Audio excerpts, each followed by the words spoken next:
ਸਨਮਾਨਯੋਗ ਗੁਰੂ ਰੂਪ ਸਾਧ ਸੰਗਤ ਜੀਓ, ਸਨਿਮਰ ਗੁਰਦੇਵ ਦੀ ਫਤਿਹ ਪ੍ਰਵਾਨ ਕਰਨੀ।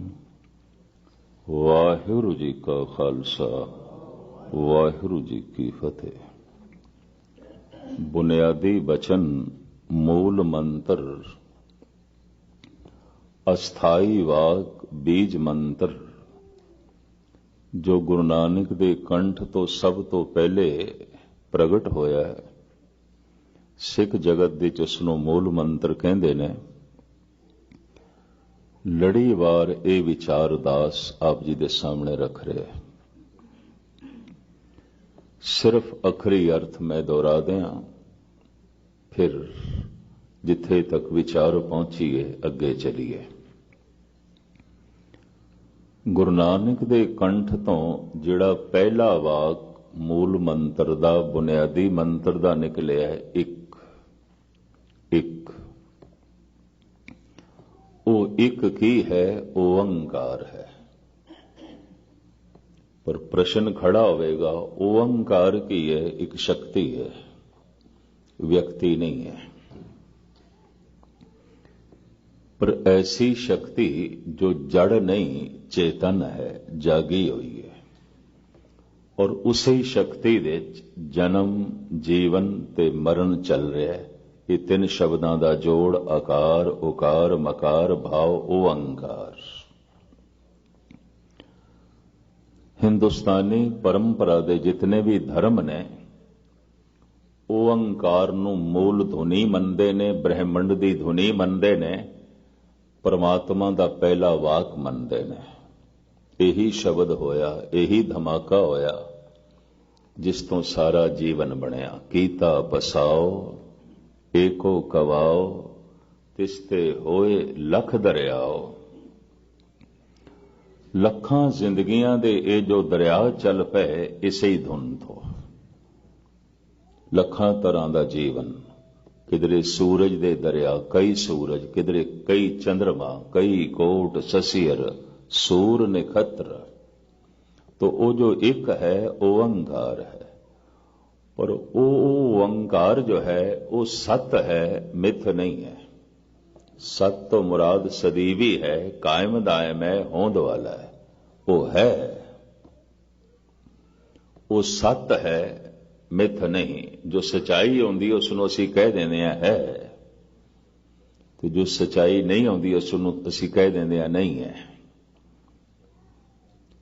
जो नहीं है फिर भी भासे, फिर भी कोई उसकी चर्चा करे तो कहते ने ये मिथ है, सत नहीं है। तो महाराज कहते ने वो जो एक है ओंकार है, वो जो ओंकार है वो सत है। वो जो सत है उसका नाम सत है, उसकी हस्ती सत है, उसे दा ही नाम है। क्योंकि उसका नाम अमिट है, सत है उसका नाम, और हर नाम दे चो प्रगट होंदा है। वो किसी दी भी कृत नहीं है, वो एक करता है। और वो एक ऐसा करता है कि अपनी कृत दे च बैठा होया है, अपनी कृत तो वख नहीं है। मुसव्वर ने तस्वीर बनाई, तस्वीर किसी दे घर है, मुसव्वर अपने घर बैठा है। सुनार ने गहने बनाए ने, गहने किसी दे गल दे च ने, सुनार अपने घर दे च बैठा है। करता कृत दे नाल नहीं आउंदा, करता कृत दे विच भी नहीं आउंदा। तो जो करता कृत दे विच नहीं है, जो करता कृत दे नाल नहीं है, गुरबाणी उसनूं करता नहीं मनदी। वो भी एक कृत है। करता पुरख, पुरख पूरे होया, पुरी पुरी बसंता सा पुरखा। वो ऐसा करता है कि अपने कृत दे च पूरे होया है, बैठा है। हस्ती कीटी त्रिड़लो आदं, एक अखंडत बसे अनादं। अखंड रूप दे च व्यापक है, खंडित नहीं है। ये नहीं कि 10 मील तक है ते अगों 10 मील नहीं है, फिर अगों 2 मील तक है ते अगों 50 मील नहीं है। इस तरह नहीं है। अखंड एकसार, किधरे भी वो टूटदा नहीं। और एक व्यापक सत्ता है, अखंड। ਇੱਥੇ ਤੱਕ ਤੇ ਉਸ ਇੱਕ ਦੇ ਸਰੂਪ ਦੀ ਵਿਆਖਿਆ ਹੈ। ਅੱਗੋਂ ਸੁਭਾਅ ਸਤਿਗੁਰ ਬਿਆਨ ਕਰਦੇ ਨੇ ਕਿ ਨਿਰਭਉ ਨਿਰਵੈਰ, ਉਸ ਦੇ ਚ ਭੈ ਨਹੀਂ ਹੈ, ਉਸ ਦੇ ਚ ਵੈਰ ਨਹੀਂ ਹੈ। ਭੈ ਮੌਤ ਦਾ ਹੁੰਦਾ ਹੈ, ਹੋਰ ਕਿਸੇ ਚੀਜ਼ ਦਾ ਵੀ ਨਹੀਂ। ਮਨੋਵਿਗਿਆਨ ਵੀ ਐਸਾ ਮੰਨਦਾ ਹੈ ਕਿ ਮਨੁੱਖ ਭੈ ਭੀਤ ਕੇਵਲ ਮੌਤ ਤੋਂ ਹੈ। ਧਾਰਮਿਕ ਗਿਆਨ ਤੇ ਕਹਿੰਦਾ ਹੀ ਹੈ, ਮਨੋਵਿਗਿਆਨਕ ਵੀ ਐਸਾ ਕਹਿਣ ਲੱਗ ਪਏ ਨੇ। ਔਰ ਮਨੋਵਿਗਿਆਨਕ ਐਸਾ ਮੰਨਦੇ ਨੇ ਮੌਤ ਇੱਕ ਨਹੀਂ ਹੈ, ਕਈ ਤਰ੍ਹਾਂ ਦੀ ਹੈ। ਤੇ ਜੇ ਮੌਤ ਕਈ ਤਰ੍ਹਾਂ ਦੀ ਹੈ ਤਾਂ ਫਿਰ ਜ਼ਿੰਦਗੀ ਵੀ ਕਈ ਤਰ੍ਹਾਂ ਦੀ ਹੈ। ਪ੍ਰਥਮ ਕਿੰਨੇ ਪ੍ਰਕਾਰ ਦੀ ਮੌਤ ਹੈ? ਵਿਚਾਰਕ ਕਹਿੰਦੇ ਨੇ ਸਰੀਰਕ ਮੌਤ, ਮਾਨਸਿਕ ਮੌਤ, ਆਰਥਿਕ ਮੌਤ, ਰਾਜਨੈਤਿਕ ਮੌਤ, ਸਮਾਜਿਕ ਮੌਤ, ਰੂਹਾਨੀ ਮੌਤ। ਹੋ ਸਕਦਾ ਹੈ ਮਨੁੱਖ ਇੱਕ ਤਲ ਤੇ ਮਰਿਆ ਹੋਇਆ ਹੋਵੇ, ਦੂਸਰੇ ਤਲ ਤੇ ਜੀ ਰਿਹਾ ਹੋਵੇ, ਦੂਸਰੇ ਤਲ ਤੇ ਮਰਿਆ ਹੋਇਆ ਹੋਵੇ ਤੇ ਤੀਸਰੇ ਤਲ ਤੇ ਜੀ ਰਿਹਾ ਹੋਵੇ। ਹੋ ਸਕਦਾ ਹੈ ਅੱਧੇ ਤਲ ਤੇ ਜੀ ਰਿਹਾ ਹੋਵੇ, ਅੱਧੇ ਤਲ ਤੇ ਮੁਰਦਾ ਹੋਵੇ। ਚਲੋ ਆਰਥਿਕ ਮੌਤ ਤੋਂ ਗੱਲ ਸ਼ੁਰੂ ਕਰੀਏ। ਆਰਥਿਕ ਮੌਤ, ਦਿਵਾਲੀਆ ਹੋ ਗਿਆ, ਬਾਲ ਬਾਲ ਕਰਜ਼ਾਈ ਹੋ ਗਿਆ, ਦੇਣਾ ਇਸਨੇ ਸਾਰਿਆਂ ਦਾ ਹੈ, ਲੈਣਾ ਕਿਸੇ ਕੋਲ ਨਹੀਂ। ਇਸ ਨੂੰ ਗਿਆਨ ਇੰਜ ਕਹਿੰਦਾ ਇਸ ਦੀ ਆਰਥਿਕ ਮੌਤ ਹੋ ਗਈ ਹੈ। ਇਸ ਤਰ੍ਹਾਂ ਮੰਨਦੇ ਨੇ ਮੌਤ ਹੋ ਗਈ ਹੈ ਅਰਥ ਦੀ ਦੁਨੀਆ ਦੇ ਵਿੱਚ, ਧਨ ਦੀ ਦੁਨੀਆ ਦੇ ਵਿੱਚ, ਕਾਰੋਬਾਰ ਦੀ ਦੁਨੀਆ 'ਚ ਦਿਵਾਲਾ ਹੋ ਗਿਆ, ਮੌਤ ਹੋ ਗਈ, ਆਰਥਿਕ ਮੌਤ। ਅਰਥ ਦੀ ਦੁਨੀਆ ਦੇ 'ਚ ਹੁਣ ਇਸ ਦਾ ਵਿਸ਼ਵਾਸ ਨਹੀਂ, ਕਿਉਂ ਹੈ ਹੀ ਨਹੀਂ, ਖਤਮ ਹੋ ਗਿਆ। ਆਰਥਿਕ ਮੌਤ। ਸਮਾਜਿਕ ਮੌਤ, ਕੋਈ ਕਲੰਕ ਲੱਗ ਗਿਆ, ਦਾਗ ਲੱਗ ਗਿਆ। ਹੁਣ ਬਿਰਾਦਰੀ ਦੇ ਵਿੱਚ, ਸਮਾਜ ਦੇ ਵਿੱਚ ਸਿਰ ਉੱਚਾ ਕਰਨਾ ਔਖਾ ਹੈ। ਤੇ ਜਿਵੇਂ ਮੁਰਦੇ ਦਾ ਸਿਰ ਡਿੱਗਦਾ ਹੈ, ਇਹਦਾ ਸਿਰ ਡਿੱਗਦਾ ਹੈ, ਇਹ ਸਿਰ ਨਹੀਂ ਉੱਚਾ ਕਰ ਸਕਦਾ। ਤੋ ਇਹਨੂੰ ਕਹਿੰਦੇ ਨੇ ਸਮਾਜਿਕ ਮੌਤ, ਪਰਿਵਾਰਕ ਮੌਤ। ਰਾਜਨੈਤਿਕ ਮੌਤ। ਪਬਲਿਕ ਤੋਂ ਜੋ ਸਮਰਥਨ ਮਿਲ ਰਿਹਾ ਸੀ, ਜਨਤਾ ਤੋਂ ਜੋ ਸਮਰਥਨ ਮਿਲ ਰਿਹਾ ਸੀ, ਵਾਪਸ ਲੈ ਲਿਆ, ਕੋਈ ਨਾਲ ਨਹੀਂ। ਕੋਸ਼ਿਸ਼ ਕਰਨ ਦੇ ਬਾਵਜੂਦ ਵੀ ਕੋਈ ਨਾਲ ਨਹੀਂ। ਤੋ ਕਹਿ ਦਿੱਤਾ ਜਾਂਦਾ ਹੈ ਇਸ ਮਨੁੱਖ ਦੀ ਰਾਜਨੈਤਿਕ ਮੌਤ ਹੋ ਗਈ ਹੈ, ਹੁਣ ਇਸ ਦੀ ਗੱਲ ਕੋਈ ਨਹੀਂ ਸੁਣਦਾ। ਸਾਰੀ ਦੁਨੀਆ ਦੇ ਵਿੱਚ ਇਸ ਤਰ੍ਹਾਂ ਦੇ ਰਾਜਨੈਤਿਕ ਘੁੰਮ ਰਹੇ ਨੇ ਜਿਨ੍ਹਾਂ ਦੀ ਰਾਜਨੈਤਿਕ ਦੁਨੀਆ 'ਚ ਮੌਤ ਹੋ ਚੁੱਕੀ ਹੈ। ਕਿਸੇ ਵਕਤ ਜ਼ਿੰਦਾ ਸਨ, ਟੀਵੀ ਤੇ, ਰੇਡੀਓ ਤੇ, ਅਖਬਾਰਾਂ ਤੇ, ਮਨੁੱਖ ਦੀ ਵਿਚਾਰਾਂ ਦੇ 'ਚ, ਮਨੁੱਖ ਦੀ ਜ਼ਬਾਨ ਤੇ ਇਹੀ ਛਾਏ ਹੋਏ ਸਨ। ਇਹਨਾਂ ਦੀ ਚਰਚਾ ਸੀ, ਇਹਨਾਂ ਨੂੰ ਹੀ ਲੋਕ ਪੜ੍ਹਦੇ ਸਨ, ਇਹਨਾਂ ਨੂੰ ਹੀ ਲੋਕ ਸੁਣਦੇ ਸਨ, ਇਹਨਾਂ ਨੂੰ ਹੀ ਥਾਂ ਥਾਂ ਤੇ ਦੇਖਦੇ ਸਨ। ਅੱਜ ਨਹੀਂ। ਕਿਉਂ? ਰਾਜਨੈਤਿਕ ਮੌਤ ਹੋ ਗਈ। ਜੋ ਸਮਰਥਨ ਮਿਲ ਰਿਹਾ ਸੀ ਅਗਲਿਆਂ ਨੇ ਵਾਪਸ ਲੈ ਲਿਆ। ਰਾਜਨੈਤਿਕ ਮੌਤ। ਸਰੀਰਕ ਮੌਤ, ਜੋ ਸਵਾਸ ਤੇ ਚਲੇ, ਗਰਾਸ ਕਹਿੰਦੇ ਨੇ, ਜੋ ਅੰਦਰ ਜਾਵੇ, ਸਵਾਸ ਜੋ ਬਾਹਰ ਨਿਕਲੇ। ਬਾਹਰ ਤੇ ਨਿਕਲ ਗਏ ਸਵਾਸ, ਅੰਦਰ ਗਰਾਸ ਨਹੀਂ ਗਏ, ਖਤਮ ਹੋ ਗਿਆ। ਇਹਨੂੰ ਸਰੀਰਕ ਮੌਤ ਕਹਿੰਦੇ ਨੇ। ਜੋ ਪ੍ਰਾਣ ਸਨ, ਜੋ ਸਵਾਸ ਸਨ, ਉਹ ਚਲੇ ਤੇ ਗਏ, ਵਾਪਸ ਨਹੀਂ ਆਏ। ਵਾਪਸ ਆਣਾ ਚਾਹੀਦਾ। ਸਵਾਸ ਬਾਹਰ ਗਿਆ, ਗਰਾਸ ਅੰਦਰ ਗਿਆ। ਇਹ ਲੜੀ ਚੱਲਣੀ ਚਾਹੀਦੀ ਹੈ। ਪਰ ਅੰਤਿਮ ਸਮੇਂ ਸਵਾਸ ਨਿਕਲਦੇ ਨੇ, ਗਰਾਸ ਨਹੀਂ ਚੱਲਦੇ।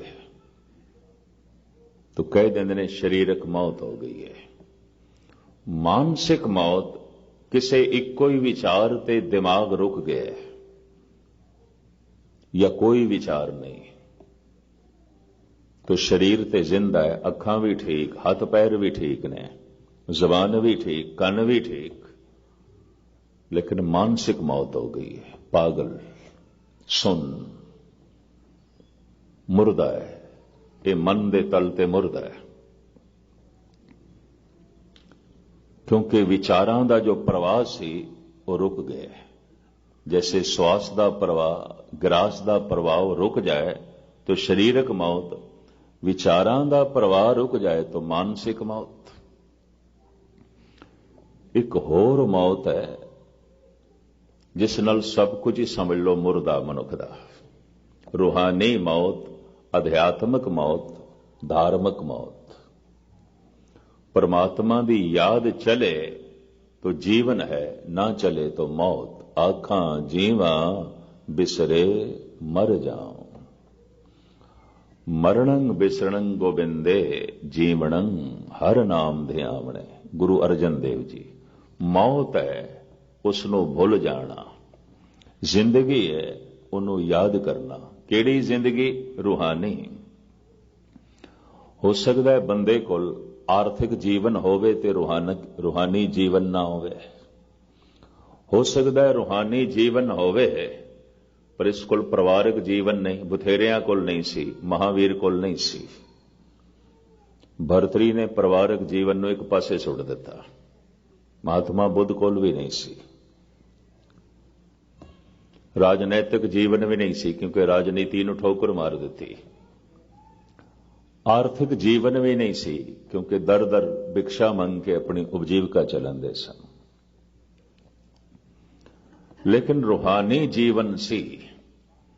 अगर रूहानी जीवन है तो गुरबाणी भी मनदी है ये मुकम्मल जी रहा। सो जीविया जिस मन वसिया सोए, नानक अवर न जीवे कोए, जे जीवे पत लथी जाए, सब हराम जेता किच खाए।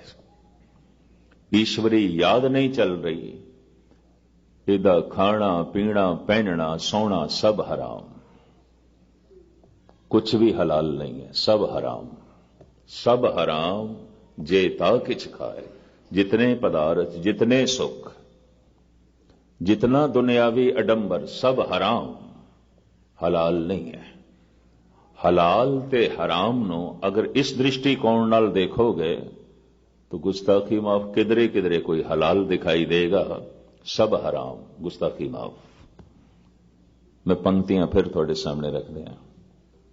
सो जीविया जिस मन वसिया सोए, नानक अवर न जीवे खोए, जे जीवे पत लथी जाए, सब हराम जेता किछ खाए। सब हराम है। जो कुछ भी हंडा रहे है, खा रहे है, पी रहे है, जो कुछ भी वरतों वलेवा कर रहे है, सब हराम। अगर मन विच उसकी सिमरती चल रही है तो फिर सब हलाल है, फिर सब जायज है, सब ठीक है।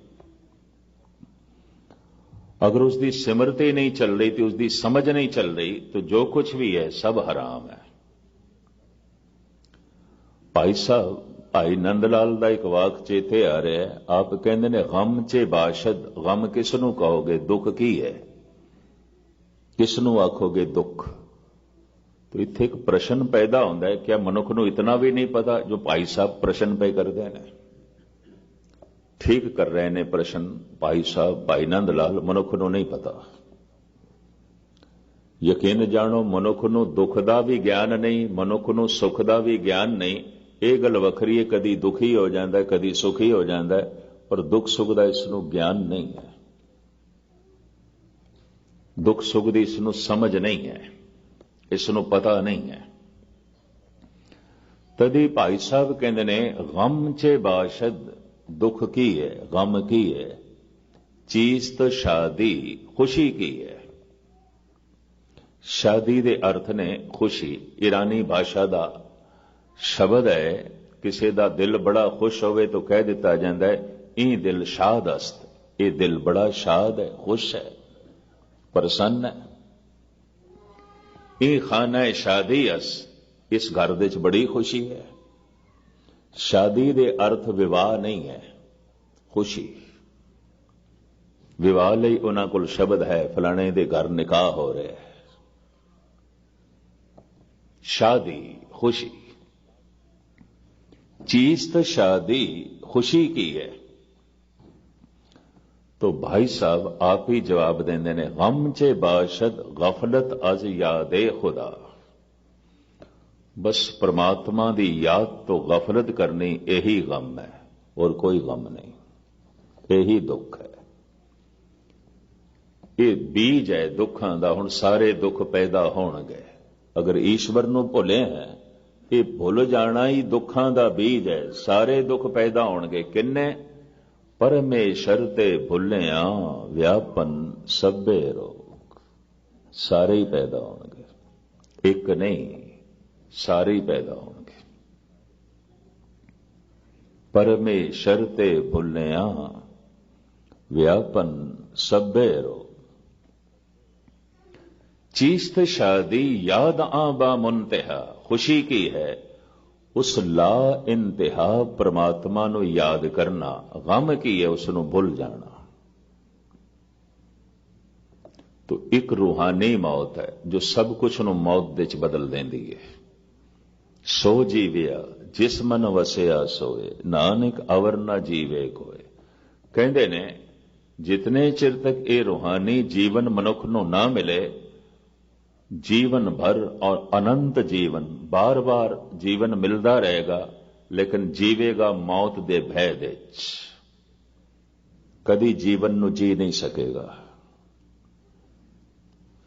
एक दिल दिमाग दे उत्ते बोझ रहेगा मौत दा। किधरे आर्थिक मौत ना हो जाए, किधरे समाजिक मौत ना हो जाए, किधरे राजनैतिक मौत ना हो जाए, किधरे मानसिक मौत ना हो जाए, किधरे शारीरिक मौत ना हो जाए। मौत ना हो जाए, बस यही गम, यही दुख, यही बोझ दिल दिमाग ते रहेगा। सिर्फ शारीरिक मौत नहीं, काश मौत एक तरह की होंदी। मौत तो कई तरह की है और मनुख डरे होया है कई तरह की मौत तो, और उतने चिर तक ये डर रहेगा जिन्ने चिर तक रूहानी जिंदगी नहीं मिलती। रूहानी जीवन की उसकी याद ते रूहानी मौत की उन्होंने भुल जाना। आखां जीवा बिसरे मर जाऊं, मरणंग बिसरणंग गोबिंदे, जीवनंग हर नाम ध्यावणे। तो खैर मुख्तसर वो ऐसा करता है अपनी कृत दे च पूरे होया है। भय तो रहत है, वैर तो रहत है। हुण अगे सतगुरु कहंदे ने समय तो रहत है, काल तो रहत है। काल दा मतलब है समा, अकाल जिहदे च समा नहीं। थोड़ी जी बस मैं इसकी व्याख्या आप जी के सामने रखन लगा। भगत कबीर कहंदे ने दिन सुरैण वेद नहीं शास्त्र, तहां बसे निरंकारा। कहत कबीर नर तिसे दयावो, बावरिया संसारा।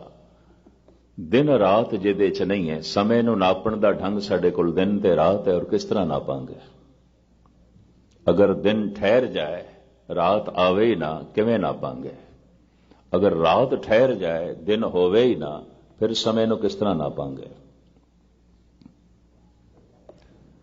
कबीर कहंदे ने प्रभु दी दुनिया दे समा नहीं है, दिन ते रात नहीं है। कलगीधर पिता इंज कहंदे ने अकाल है अजाल है। परमात्मा अकाल है, समय तो रहत है, ते समय दा वकत दा जाल उस दे उत्ते नहीं है। अकाल है अजाल है। जाल की है जिस दे च मनुख फसिया होया है। जाल काल दा ही है, समय दा है, वकत दा है। धन गुरु अमरदास जी महाराज भी इस तरह ही जो है फरमान करते हैं। गुरबाणी दे काल दा मतलब समा, वकत, और हर मनुख वकत दे फसिया होया है। हर मनुख कोल वकत समा वो कुछ करा लेंदा है जो कुछ इसनूं नहीं करना चाहिए। हर मनुख समय की गिरफ्त दे च है। अकाल का चिंतन इस वास्ते है कि काल दे जाल तो निकलिए। काल जाल जम जोहो न साके, सच का पंथा थाट्यो। पंक्तियां मैं थोड़े सामने रखी जाना। काल जाल जम जोहो न साके, सच का पंथा थाठियो। पंथ कहते ने रस्ते ਨੂੰ। ਅਸੀਂ ਐਸੇ ਸੱਚ ਦੇ ਪੰਥ ਤੇ ਚੱਲੇ ਆਂ, ਸੱਚ ਦੇ ਰਸਤੇ ਤੇ ਚੱਲੇ ਆਂ। ਹੁਣ ਕਾਲ ਦਾ ਜਾਲ ਸਾਨੂੰ ਵੇਖ ਵੀ ਨਹੀਂ ਸਕਦਾ। ਕਾਲ ਜਾਲ ਜੋਹਣਾ ਕਹਿੰਦੇ ਨੇ ਵੇਖਣ ਨੂੰ, ਨਹੀਂ ਵੇਖ ਸਕਦਾ। ਅਸੀਂ ਕਾਲ ਦੇ ਜਾਲ ਦੇ ਚ ਨਹੀਂ ਆ। ਵਕਤ ਸਾਡੇ ਕੋਲ ਕੁਝ ਨਹੀਂ ਕਰਾ ਸਕਦਾ। ਉਂਝ ਹਰ ਮਨੁੱਖ ਵਕਤ ਦੀ ਕੈਦ ਦੇ ਚ ਹੈ, ਸਮੇਂ ਦੀ ਕੈਦ ਦੇ ਚ ਹੈ। ਜੋ ਕੁਝ ਮਨੁੱਖ ਨੂੰ ਹੋਣਾ ਚਾਹੀਦਾ ਸੀ, ਸਮੇਂ ਨੇ ਹੋਣ ਨਹੀਂ ਦਿੱਤਾ। ਇਹਨੂੰ ਗੁਰੂ ਨਾਨਕ ਦੇਵ ਜੀ ਮਹਾਰਾਜ ਖੋਲ ਕੇ ਇੰਜ ਕਹਿੰਦੇ ਨੇ, ਜਾਲੀ ਰੈਣ ਜਾਲ ਦਿਨ ਹੋਵਾ, ਜੇਤੀ ਘੜੀ ਭਾਈ ਤੇਤੀ। दिन भी जाल है, रात भी जाल है। कोई इस वास्ते दिन जो है नितनेम नहीं कर सकिया, नाम नहीं जप सकिया, दिन दियां मजबूरियां। कोई इस वास्ते नाम नहीं जप सकिया, बंदगी नहीं कर सकिया, रात दा गलबा। तो रात भी जाल बन गई, दिन भी जाल बन गया। तो महाराज कहते ने, छूटस मूड़े कवन गुणी। ऐ मूड़ तू बचेगा किवें, निकलेगा किवें, फसे होया है तू, दिन दे च फसे होया। सारा दिन तेनों रब नाल नहीं जुड़न दा मौका मिलदा, सारी रात तेनों जुड़न नहीं देंदी। गुरु नानक दे बोल, जाली रैण जाल दिन हुआ, जेती घड़ी फाई तेती। दिन रात दी हर घड़ियां फाइयां बणियां, मनुख फसदा ही जा रहा। रस रस चोग चुगे ने तपासे, छूटस मूड़े कवन गुनी। फिर सतगुरु इत्थे मूड़ कहंदे ने, ऐ मूड़ किवें बचेगा, किवें छुटेगा। ऐसा तेरे ते दिन गलबा पांदा है, और ऐसा तू फसदा है दिन दे च, समय दे च, काल दे च। मजाल है तैनूं अकाल चेते आवे। और ऐसा रात गलबा पांदी अपने ढंग दा, मजाल है तैनूं अकाल चेते आवे। तू काल दे जाल दे च है, काल जाल। इस वास्ते धन गुरु गोबिंद सिंह जी महाराज कहते ने, हे परमात्मा अकाल है अजाल है। तू अकाल है, इस वास्ते अजाल है। तेरे उत्ते काल दा जाल नहीं है, समय दा जाल नहीं है। तू समय दे च फसिया होया नहीं है। हुण जिस मनुख दी वासना बहुत लंबी होवे, इच्छावां बहुत ने, तो हुण अज दे ते पूरियां होण नहीं लगियां। कामना बड़ी लंबी, वासना बड़ी लंबी। तो इस तरह का मनुख हर वक्त भविष्य दे च जीवेगा, आने वाले कल दे च, वो अज दे च नहीं। तो नाम ते अज जपना है, कीर्तन ते हुण तू सुनना आया है, गुरुद्वारे ते तू हुण आया है, सेवा ते तू हुण कर रहे हैं, बाणी तो हुण पढ़ रहे हैं, वाहिगुरु वाहिगुरु ते हुण तो जप रहे हैं। लेकिन वासना इतनी प्रबल है, कामनावां इतनियां ज्यादा ने, अज पूरियां नहीं होण लगियां। तो कामना गुजर आने वाले कल दे च मनुख नूं लै जांदी है, मनुख अज दे च नहीं हुंदा,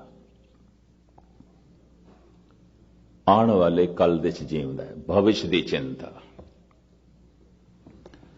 जे कदी कदी भविष्य की चिंता ना होवे, यादां पिछे लै जांदियां, कामना अगे लै जांदी है, यादां पिछे लै जांदियां। फिर मनुख माजी दे चला जांदा है, भूतकाल दे चला जांदा है। अगर कोई आखे ना मेरा मन नहीं टिकदा, तो किथे गया? या ते गुजरे हुए कल दे चला गया, या आने वाले कल दे होर किथे गया।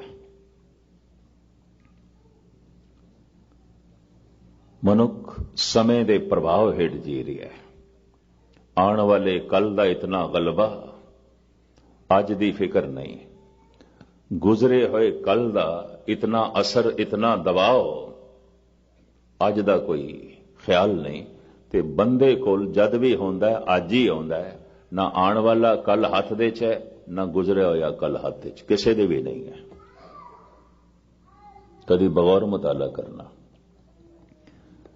ਨੰਦ ਲਾਲ ਨੇ ਤੇ ਇਸ ਨੂੰ ਹੋਰ ਬਾਰੀਕੀ ਨਾਲ ਬਿਆਨ ਕੀਤਾ ਹੈ, ਉਹ ਵੀ ਤੁਹਾਡੇ ਸਾਹਮਣੇ ਰੱਖਦੇ ਹਾਂ। ਯਕਦਮ ਬਖੇਸ਼ ਰਾ ਨਾ ਬੁਰਦਮ ਕੇ ਕੀਸਤਮ, ਐ ਵਾਏ ਨਕਦੇ ਜ਼ਿੰਦਗੀ ਰਾਏਗਾ ਗੁਜਸਤ। ਭਾਈ ਸਾਹਿਬ ਭਾਈ ਨੰਦ ਲਾਲ, ਜਿਹੜਾ ਦਮ ਮੇਰੇ ਮੂੰਹ ਦੇ ਚ ਹੈ ਇਹ ਵਰਤਮਾਨ ਹੈ, ਹੁਣ ਮੇਰੇ ਕੋਲ ਹੈ, ਪਰ ਜਿਹੜਾ ਦਮ ਨਿਕਲ ਗਿਆ ਚਲਾ ਗਿਆ ਉਹ ਤੇ ਮਾਜ਼ੀ, ਉਹ ਤੇ ਭੂਤਕਾਲ, ਤੇ ਜਿਹੜਾ ਦਮ ਆਇਆ ਨਹੀਂ ਉਹ ਤੇ ਭਵਿਸ਼, ਉਹ ਤੇ ਆਏਗਾ ਅਜੇ। ਭਾਈ ਸਾਹਿਬ ਕਹਿੰਦੇ ਨੇ ਮੈਂ ਆਉਣ ਵਾਲੇ ਦਮ ਦੇ ਚ ਜੀ ਰਿਹਾ, ਮੈਂ ਗੁਜ਼ਰੇ ਹੋਏ ਦਮ ਦੇ ਚ ਜੀ ਰਿਹਾ, ਜਿਹੜਾ ਦਮ ਮੇਰੇ ਮੂੰਹ ਦੇ ਚ ਮੈਂ ਇਸ ਦੇ ਚ ਨਹੀਂ ਜੀ ਰਿਹਾ। ਬੜੀ ਗਹਿਰੀ ਗੱਲ।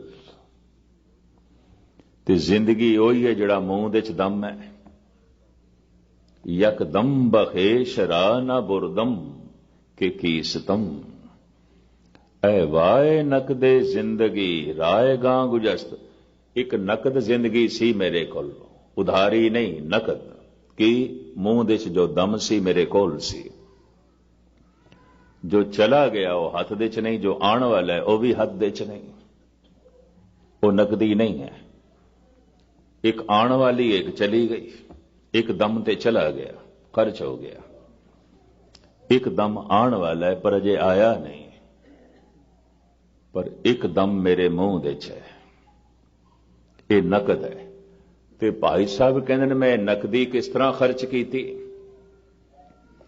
ਜੋ ਮੇਰੇ ਮੂੰਹ ਦੇ ਚ ਦਮ ਸੀ ਮੈਂ ਇਸ ਦਮ ਨੂੰ ਗੁਜ਼ਾਰਿਆ ਆਉਣ ਵਾਲੇ ਦਮਾਂ ਦੀ ਚਿੰਤਾ ਦੇ ਚ, ਗੁਜ਼ਰੇ ਹੋਏ ਦਮਾਂ ਦੀ ਯਾਦਾਂ ਦੇ ਚ।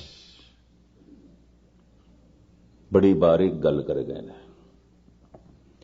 ਮੈਂ ਇਸ ਦਮ ਨੂੰ ਜੇ ਮੇਰੇ ਮੂੰਹ ਦੇ ਚ ਸੀ ਮੈਂ ਗੁਜ਼ਾਰਿਆ ਗੁਜ਼ਰੇ ਹੋਏ ਦਮਾਂ ਦੀ ਯਾਦਾਂ ਦੇ ਚ, ਆਉਣ ਵਾਲੇ ਦਮਾਂ ਦੀ ਚਿੰਤਾ ਦੇ ਚ। ਤੋ ਕਦੀ ਮੈਂ ਚਿੰਤਾ ਦੇ ਚ ਭਵਿਸ਼ ਦੀ, ਕਦੀ ਮੈਂ ਯਾਦਾਂ ਦੇ ਚ ਅਤੀਤ ਦੀ, ਭੂਤਕਾਲ ਦੀ।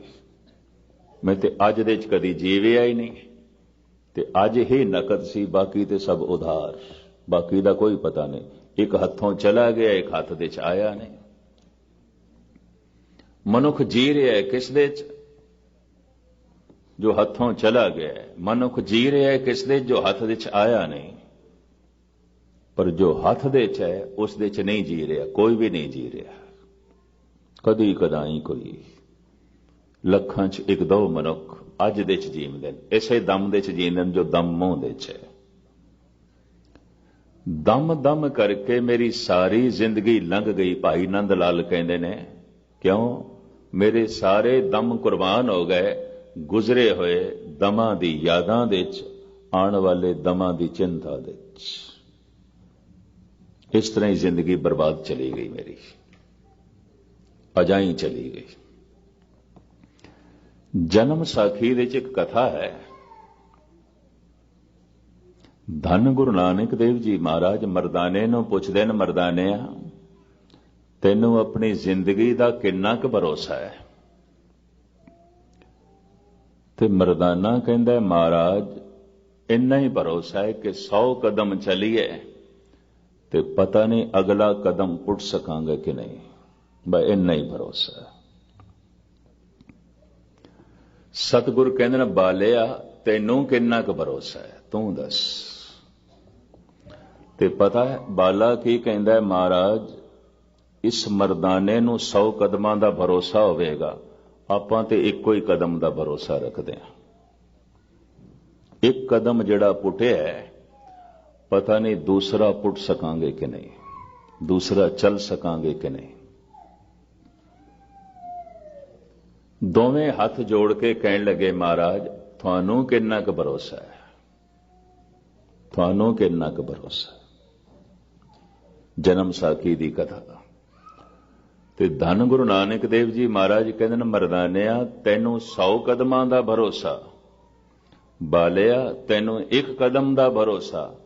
ਤੇ ਆਪਾਂ ਤੇ ਇਸ ਤਰ੍ਹਾਂ ਜੀ ਰਹੇ ਹਾਂ ਜਿਹੜਾ ਦਮ ਮੂੰਹ ਦੇ ਚ ਹੈ, ਪਤਾ ਨਹੀਂ ਹੋਰ ਆਉਣਾ ਵੀ ਹੈ ਕਿ ਨਹੀਂ, ਬਸ ਇਸੇ ਤੇ ਹੀ ਭਰੋਸਾ। ਅਸੀਂ ਤੇ ਇਸ ਦੇ ਵਿੱਚ ਜੀਵਦੇ ਹਾਂ।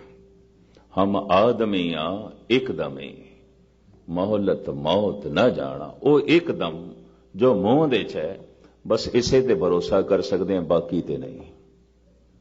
ਆਉਣਾ ਵੀ ਹੈ ਕਿ ਨਹੀਂ, ਤੇ ਜਿਹੜੇ ਦਮ ਚਲੇ ਗਏ ਉਹ ਤੇ ਚਲੇ ਗਏ, ਤੇ ਆਉਣ ਵਾਲੇ ਨੇ ਆਣਾ ਵੀ ਹੈ ਕਿ ਨਹੀਂ। ਮਰਦਾਨੇ ਅਸੀਂ ਤੇ ਇੰਨਾ ਹੀ ਭਰੋਸਾ ਕਰ ਸਕਦੇ ਹਾਂ ਜਿਹੜਾ ਦਮ ਮੂੰਹ ਦੇ ਚ ਹੈ, ਬਸ ਇੰਨਾ ਹੀ, ਇਸ ਤੋਂ ਜ਼ਿਆਦਾ ਨਹੀਂ।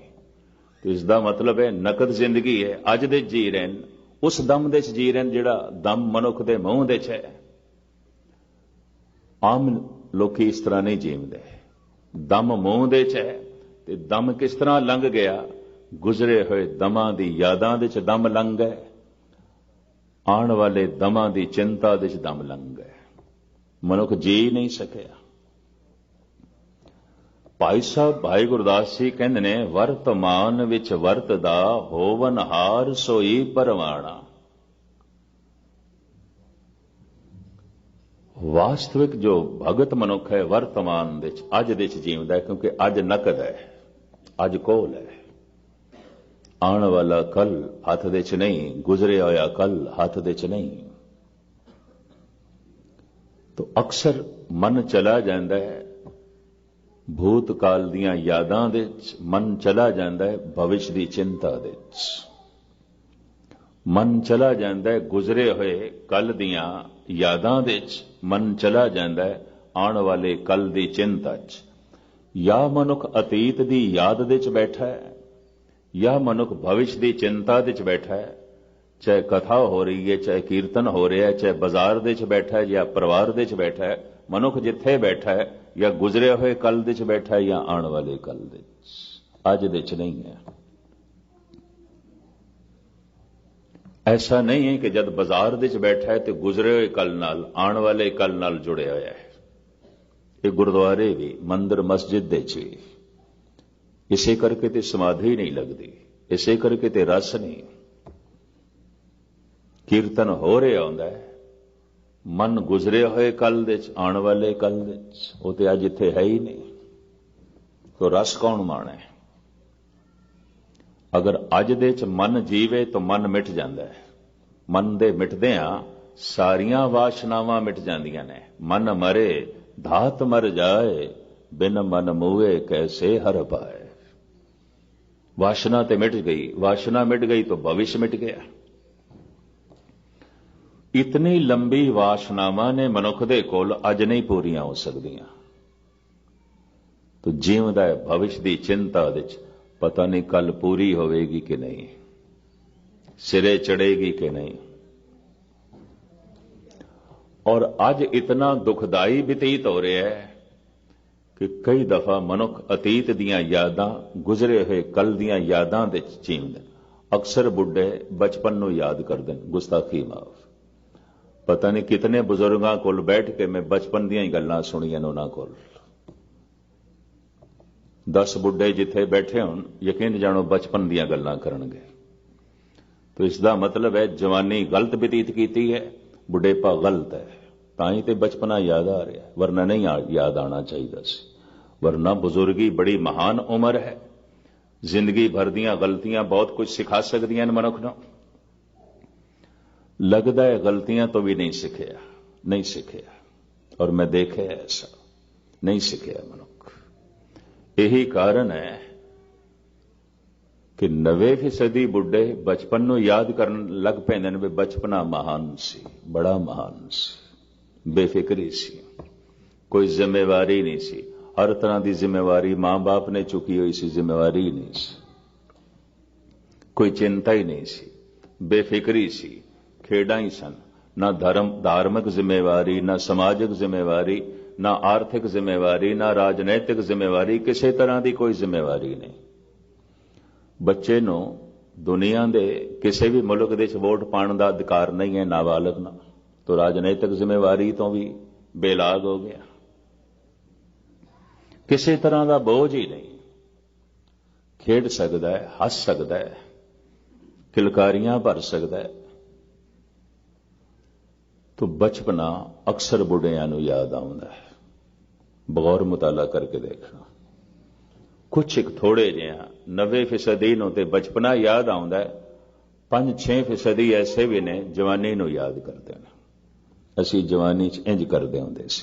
ਇਸ ਦਾ ਮਤਲਬ ਹੈ ਬੁਢੇਪਾ ਗਲਤ ਹੈ, ਤਾਂ ਹੀ ਜਵਾਨੀ ਯਾਦ ਆ ਰਹੀ ਹੈ, ਬਚਪਨਾ ਯਾਦ ਆ ਰਿਹਾ ਹੈ, ਵਰਨਾ ਬਜ਼ੁਰਗੀ ਤੇ ਮਹਾਨ ਹੈ, ਬੁਢੇਪਾ ਤੇ ਮਹਾਨ ਹੈ।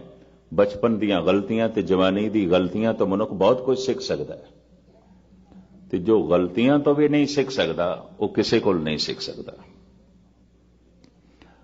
ਪਤਾ ਹੈ ਮਹਾਂਪੁਰਸ਼ ਕੀ ਕਿਹਾ ਕਰਦੇ ਨੇ? ਮਨੂ ਨੇ ਇੱਕ ਗੱਲ ਬੜੀ ਗਜ਼ਬ ਦੀ ਕਹੀ ਹੈ।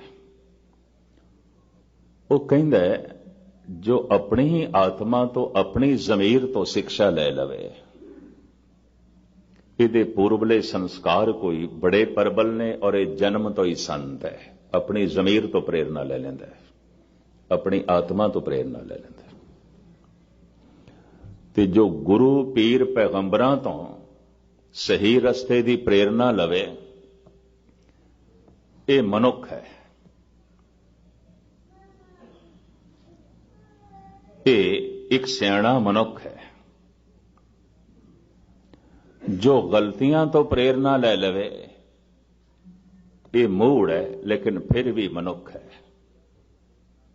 ਪਰ ਜੋ ਗਲਤੀਆਂ ਤੋਂ ਵੀ ਪ੍ਰੇਰਨਾ ਨਾ ਲਵੇ, ਪਸ਼ੂ ਹੈ। ਇਹ ਤੇ ਮਨੁੱਖਤਾ ਤੋਂ ਵੀ ਥੱਲੇ ਹੈ। ਜੀਵਨ ਭਰ ਗਲਤੀਆਂ ਕੀਤੀਆਂ, ਗਲਤੀਆਂ ਤੋਂ ਵੀ ਨਹੀਂ ਸਿੱਖਿਆ। ਜ਼ਿੰਦਗੀ ਭਰ ਭੁੱਲਾਂ ਕੀਤੀਆਂ, ਭੁੱਲਾਂ ਤੋਂ ਵੀ ਨਹੀਂ ਸਿੱਖਿਆ।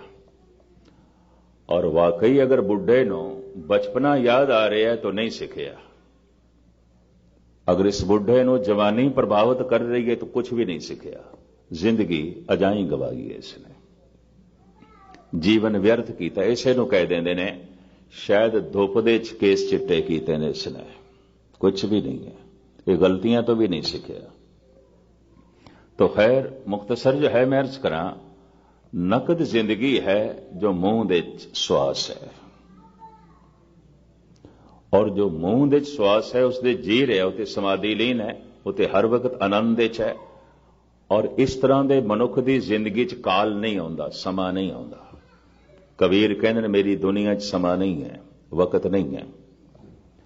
ਕਹਿੰਦੇ ਨੇ ਰਾਵਣ ਨੇ ਕਾਲ ਨੂੰ ਆਪਣੇ ਪਲੰਗ ਦੇ ਪਾਵੇ ਨਾਲ ਬੰਨ ਕੇ ਰੱਖਿਆ ਸੀ। ਰਾਮਾਇਣ ਦੀ ਕਥਾ, ਰਾਵਣ ਨੇ ਕਾਲ ਨੂੰ ਮੰਜੇ ਦੇ ਪਾਵੇ ਨਾਲ ਬੰਨ ਕੇ ਰੱਖਿਆ। ਬਚਪਨ ਦੇ ਜਦ ਅਸੀਂ ਕਹਾਣੀਆਂ ਇਹ ਸੁਣਦੇ ਸੀ ਜਾਂ ਕਦੀ ਰਾਮਲੀਲਾ ਵੇਖਦੇ ਸੀ, ਮੌਤ ਨੂੰ ਬਈ ਪਾਵੇ ਨਾਲ ਬੰਨ ਕੇ ਰੱਖਿਆ, ਪਲੰਗ ਦੇ ਪਾਵੇ ਨਾਲ ਬੰਨ ਕੇ ਰੱਖਿਆ। ਲੇਕਿਨ ਗੱਲ ਇਹ ਨਹੀਂ, ਇਸ ਗੱਲ ਨੂੰ ਖੋਲਿਆ ਧੰਨ ਗੁਰੂ ਅਰਜਨ ਦੇਵ ਜੀ ਮਹਾਰਾਜ ਨੇ। ਚੌਬੋਲੇ ਮਹੱਲਾ ਪੰਜਵਾਂ, ਇਹ ਐਸੀ ਬਾਣੀ ਹੈ ਜਿਹਦੇ ਉੱਤੇ ਸਤਿਗੁਰੂ ਨੇ ਰਾਗ ਨਹੀਂ ਦਰਜ ਕੀਤਾ। ਸਾਰੀ ਬਾਣੀ ਗੁਰੂ ਗ੍ਰੰਥ ਸਾਹਿਬ ਦੀ ਰਾਗਾਂ ਦੇ ਚ ਨਹੀਂ ਹੈ। ਜਪਜੀ ਸਾਹਿਬ ਤੇ ਰਾਗ ਨਹੀਂ ਹੈ। ਸੰਸਕ੍ਰਿਤੀ ਸ਼ਲੋਕ ਰਾਗਾਂ ਤੋਂ ਬਿਨਾਂ ਨੇ। ਗਾਥਾ ਫੁਨੇ ਛੰਦ ਚੌਬੋਲੇ, ਗਾਥਾ ਇਹ ਸਾਰੀਆਂ ਬਾਣੀਆਂ ਰਾਗਾਂ ਤੋਂ ਬਿਨਾਂ ਨੇ। ਫਿਰ ਕਬੀਰ ਫਰੀਦ ਦੇ ਸ਼ਲੋਕ, ਭੱਟਾਂ ਦੇ ਸਵਈਏ, ਫਿਰ ਸ਼ਲੋਕ 12 ਤੋਂ ਵਧੇਕ ਪਹਿਲੇ ਪਾਤਸ਼ਾਹ ਦੇ ਸ਼ਲੋਕ, ਤੀਜੇ, ਚੌਥੇ, ਪੰਜਵੇਂ, 9ਵੇਂ ਦੇ ਸ਼ਲੋਕ ਰਾਗਾਂ ਤੋਂ ਬਿਨਾਂ ਨੇ। ਇੱਕ ਚੌਥਾਈ ਬਾਣੀ ਦਾ ਰਾਗਾਂ ਤੋਂ ਬਿਨਾਂ ਹੋਣਾ ਕੁਝ ਕਾਰਨ ਤੇ ਹੈ। ਦਰਅਸਲ ਇਹ ਬਾਣੀਆਂ ਵਿਚਾਰਨ ਵਾਲੀਆਂ ਨੇ, ਤੇ ਜਿਨ੍ਹਾਂ ਜਿਨ੍ਹਾਂ ਦੇ ਉੱਤੇ ਰਾਗ ਦਰਜ ਹੈ, ਕੀਰਤਨ ਕਰਨਾ, ਗਾਇਨ ਕਰਨਾ, ਕੀਰਤਨ ਕਰਕੇ ਉਸ ਨਾਲ ਜੁੜਨਾ ਹੈ, ਵਿਚਾਰ ਕਰਕੇ ਉਸ ਨੂੰ ਸਮਝਣਾ ਹੈ। ਜਿਹਨੂੰ ਸਮਝਣਾ ਹੈ ਉਸ ਨਾਲ ਜੁੜਨਾ ਹੈ, ਜਿਸ ਨਾਲ ਜੁੜਨਾ ਹੈ ਉਹਨੂੰ ਸਮਝਣਾ ਹੈ। ਬਸ ਇੰਨੀ ਗੱਲ ਹੈ। ਚੌਬੋਲੇ ਮਹੱਲਾ ਪੰਜਵਾਂ, सम्मन जो इस प्रेम की दम के होती साठ, रावण होते सो रंक नह जिन सिर दीने काट। रावण कोई भिखारी नहीं सी, इतना गहरा तपीश्वर कि उन्हें सीस अपना कट के शिव जी दे अगों रखे। 10 सिरां वाला कहंदे ने मैं अर्ज करा इस तरह ना समझ लेना कि ਉਹਦੇ कोई 10 सिर सन। सोचनी इतनी महान सी, विचार इतने प्रबल सन, यादां इतनियां प्रबल सन कि जो 10 सिर सोच सकते ने वो कल्ला सोचदा सी। और इसका सबूत मिलता है कि चारें वेद उसनूं जबानी कंठ सन, वो जबानी पाठ करदा सी, सामने रख के पाठ नहीं करदा सी। मैं देखे है सारी जिंदगी कई कीर्तनी है शब्द गायन करते ने, मेरे ख्याल सैकड़े दफा गायन किया होएगा, अजे भी लिख के अगों रख देन, चेते नहीं, याद नहीं।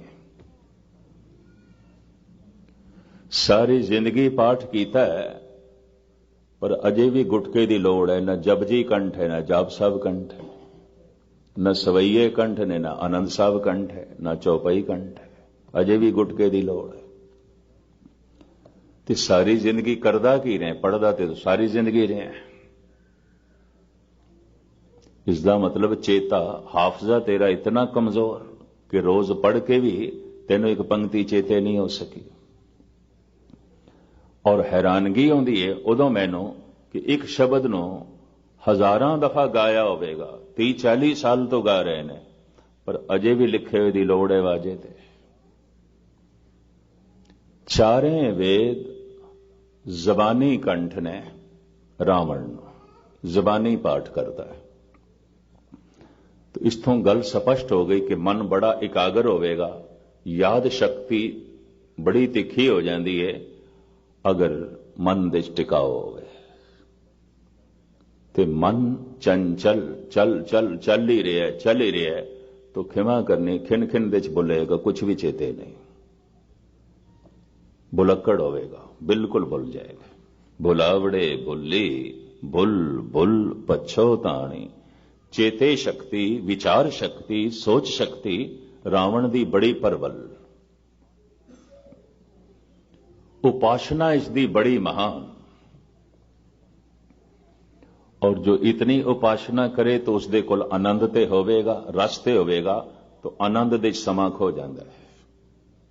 कई दफा कोई संगीतकार ऐसी संगीत दी धुन अलापदा है, लोकी कहंदे ने इसने ते समय नूं बन के रख दिता, भाव समा खो गया।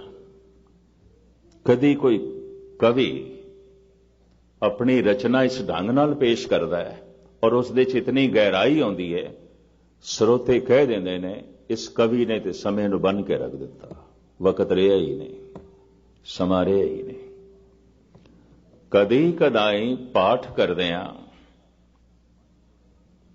ऐसा मन जुड़े समा खो गया, कुछ नहीं चेता रहा। घंटा इंज बतीत होया जिवें 1 मिनट।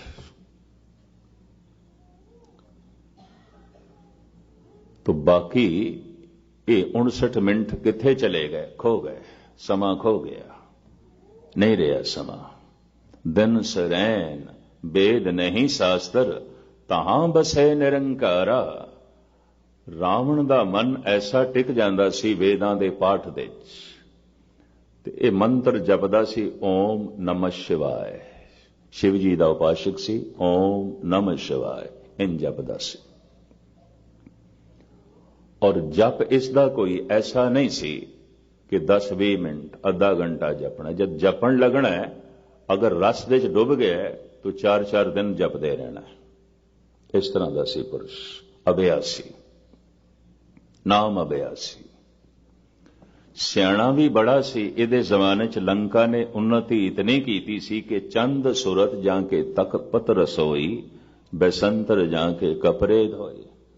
सूरज दियां किरणां नाल उसदे रसोई दे चुल्हे सिद्धे जलदे सन। ये सौर ऊर्जा ते लोकी अज वरतों दे च ले रहे ने, पर इसदा जिक्र उदों दा है भी रावण इस तरह करदा सी। उहदी लंका च ऐसा सी उस दे वक्त। इतना रस ते इतना आनंद दे च उसदी दुनिया च समा खो गया सी। काल नूं, समय नूं उन्हें मंजे दे पावे नाल बन के रखे, इस तो मौत ना लेना मुराद। और धन गुरु अर्जन देव जी महाराज, यानी इंज कहो कि भारत विच इको ही महापुरुष गुरु अर्जन देव जी जिन्हां ने रावण नाल इंसाफ कीता, वरना किसी ने भी नहीं कीता।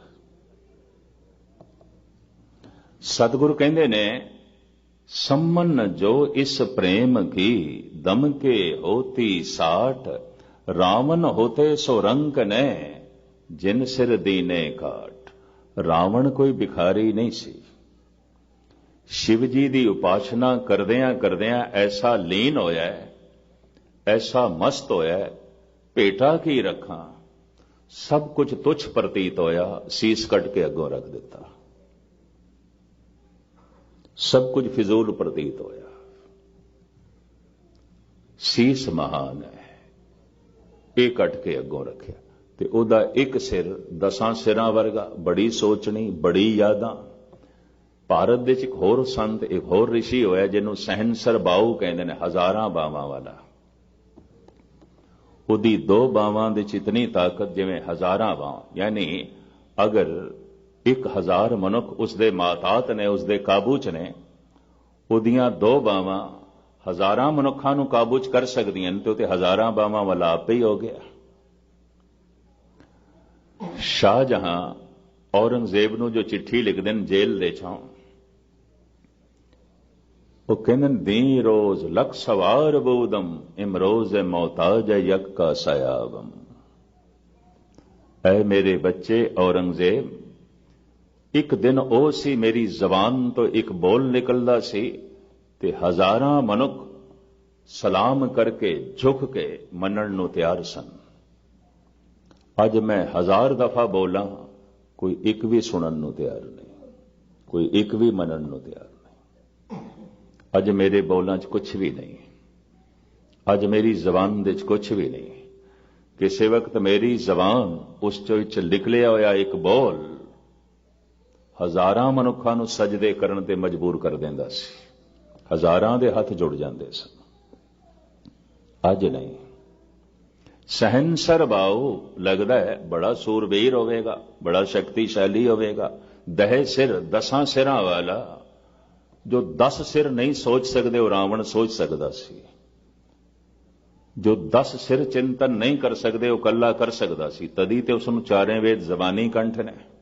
मैं फिर अर्ज करा, सारी जिंदगी पाठ करदियां कईयां नूं हो गए ने जपजी साहब कंठ कोई नहीं, जाप साहब कंठ कोई नहीं।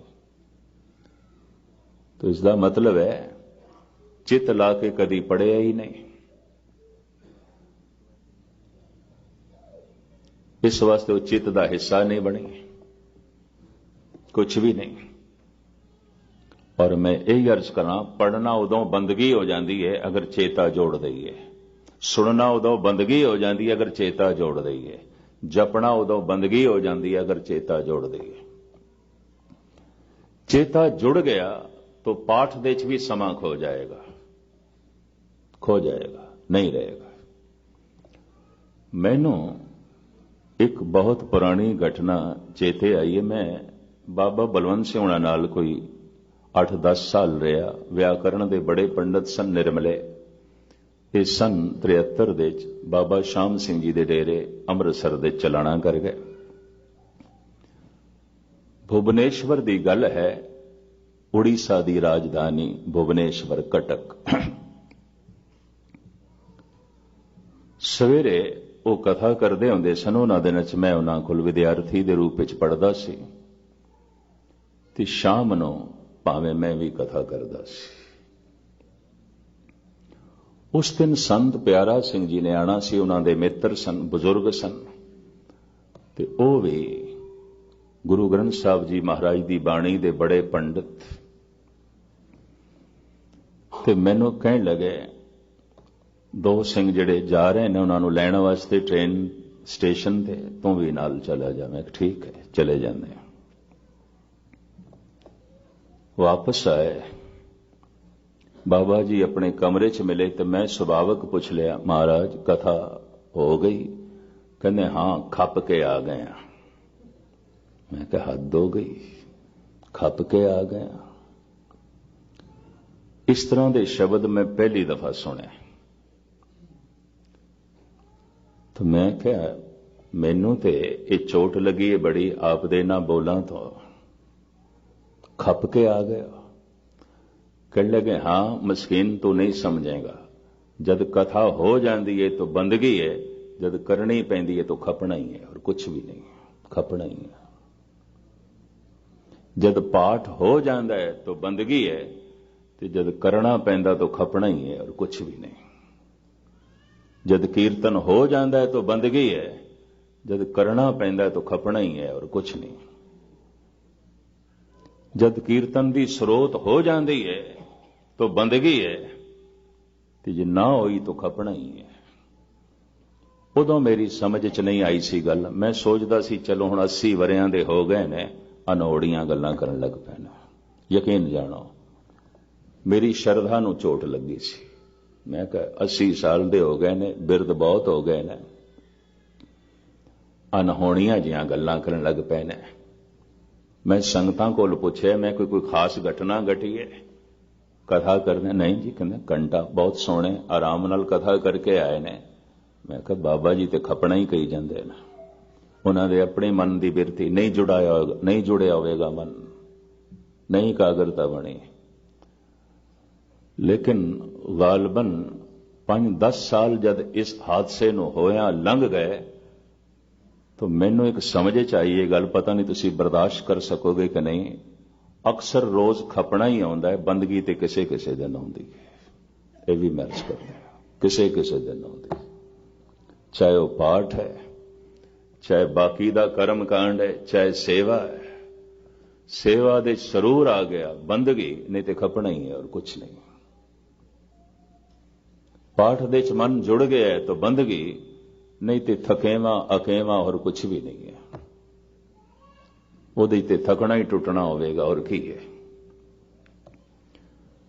और फिर मैनू होर बचन भी उन्होंने दे चेते आए, बंदगी उसकी बख्शिश है, खपना साड़ी मजबूरी है।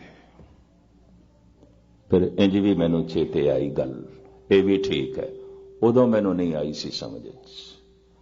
बंदगी उसकी बख्शिश है, उसकी देन है, उसकी रहमत है कि खपना साड़ी कमजोरी है, साड़ी मजबूरी है।